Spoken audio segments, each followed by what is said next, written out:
C'est en traversant ces anciennes portes dites mordelaises, vestiges des anciens remparts de la ville datant du XVe siècle, que les ducs de Bretagne venaient se faire couronner dans la cathédrale Saint-Pierre située à quelques dizaines de mètres d'ici. Cette cathédrale fut construite sur l'emplacement d'une ancienne église gothique du XIIe siècle. En 1490, la tour et la façade occidentale de l'église gothique s'effondrèrent.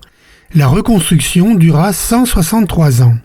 La façade présente deux tours classiques de granit de 48 mètres de haut, édifiées entre le XVIe et le XVIIe siècle. Outre le fronton aux armes de Louis XIV, la façade possède 5 blasons de tuffeau. La nef comporte 44 colonnes ioniques revêtues de stuc au XIXe siècle, apportant une plus grande luminosité. La voûte, en plein cintré, est décorée d'or. Elle comporte des écussons aux armes de la Bretagne.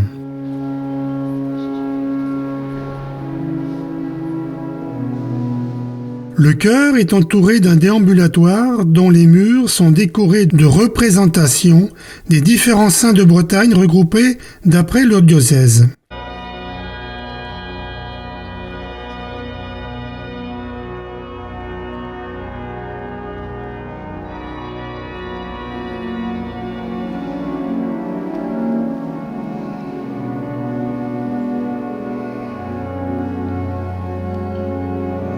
L'abside est ornée d'une peinture représentant la datation par le Christ des clés du royaume des cieux à Saint-Pierre, réalisée vers 1871 par Alphonse Le Hénaff.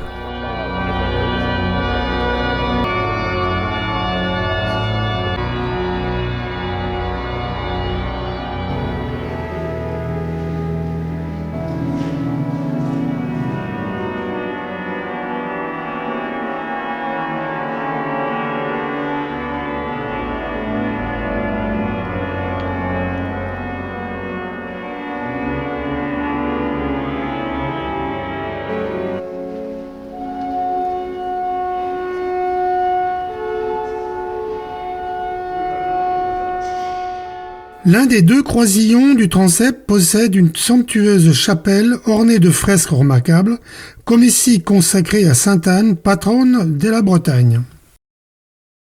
Les grandes orgues datent du XIXe siècle. Elles ont été majoritairement offertes par Napoléon III lors de son voyage en Bretagne en 1858. L'orgue compte actuellement 67 jeux répartis sur 4 claviers et pédaliers.